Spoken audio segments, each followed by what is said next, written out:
د واتس اپ دی اپشن ته چې دی اکثر ځینې کسان نه ځي، نو په دې کې نور اپشنونه چې دي هغه موجود دي او د هغې نه تاسو فایده چې ده دا هم اخیستی شئ. دا چې کله تاسو کولاو کوئ نو په دې کې تاسو ته نور اپشنونه چې دي دننه شو شي. زه درته په دې ویډیو کې د دې اپشنونو چې دی فایده درته ښیم چې په دې کې تاسو کم کم کارونه چې دی دا کولی شئ. کله چې دا اپشن تاسو د ځان سره کولاو کوئ نو تاسو ته دا مخ چې دی دا ډایرکټ کولاو شي. په دې ځای کې ستاسو دا نمبر چې دی دا تاسو ته شو کېږي، په دې ځای کې مکمل نمبر چې دی هغه تاسو ته شو کېږي. خو کله پاسه په دې کې تاسو وګورئ نو نوی ګروپ که تاسو جوړوئ نو نوی ګروپ چې دی هغه تاسو د دې ځای کې هم جوړولی شئ. تاسو به لیدلي که نه ځینې کسان په ګروپونو کې تاسو یو ځای کوئ نو هغه ګروپ چې دی هغه تاسو د دې ځای نه ځان له خپل ګروپ هم جوړولی شئ او نور کسان چې دی هغه هم په دې ځای کې یو ځای کولی شئ. دغه شانتې ورپسې پسې چې دی نو په دې کې تاسو نمبر چې دی هغه اډ کولی شئ. نمبر چې دی هغه په دې کې تاسو یو ځای کولی شئ، لکه د یو کس نمبر چې دی هغه په خپل کنټیکټ چې دی په هغې کې تاسو د ځان سره یو ځای کولی شئ. نوموال سره چې دی دا ورته تاسو لیکلی شئ. نو دا چې دی دا هم په دې ځای کې موجود دی، پر دې نه ځینې کسان چې دی فایده نه اخلي.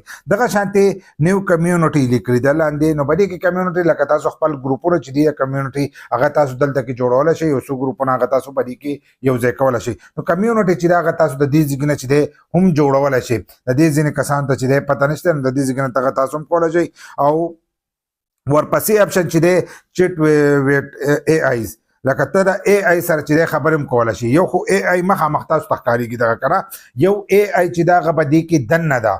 دننه چې د هر یو کس پروفایل جدا جدا ځان لار سړي ځانه اے آی جوړ کړی او د هغې سره ته خبرې کولی شي. د جانې په اواز د هلک په اواز باندې د هغې سره ډایرکټ چې دی تار سره کولی شي او د هر شي په باره کې جدا اے آیز د اپشنونه چې دي هغه دي، لکه څنګه چې ته په واتس اپ باندې د یو کس سره میسج کولی شي. نو دغه دلته کې چې دی دا موجود دي. نو دا څلور اپشنونه چې دي دا په دې کې دا موجود دي. او لاندې به تاسو ته ښکارېږي ستاسو اکاونټ، لکه ستاسو نمبر چې دی هغه به تاسو ته لاندې چې دی دا به هم شو کېږي. ستاسو نمبر به شو کېږي نو تاسو د خپل نمبر سره چې دی میسجونه کولی شئ، لکه خپل نمبر ته تاسو هر سره چې دی هغه ورلیږلی شئ. د هغې فایده سره لکه ته اوس یو څه چې دی هغه د ځان سره نوټ کوئ یا یو تصویر ته چې دا زما سره په واتس اپ کې پروت دی دغه شانتې او بل کس ته یې نشي لیږلی، نو خپل واتس اپ ته چې دی دغه ته هم لیږلی شي او په خپل واتس اپ کې چې دی دا ته د ځان سره هم سیو کولی شي. نو دې ځای نه چې دی تاسو دغه پیدا اخیستی شئ. بل دا که ستاسو نمبر نمبر او تاسو د یو نمبر سره رابطه ساتئ، دا رابطه ساتئ نو هغه رابطه چې د هغه تاسو د دې ځای نه چې دی هغه هم ساتلی شئ. دغه شانتې له پاسه بیا تاسو ته ښکارېږي دا سرچ سرچ په تاسو ته په دې کې ښکارېږي.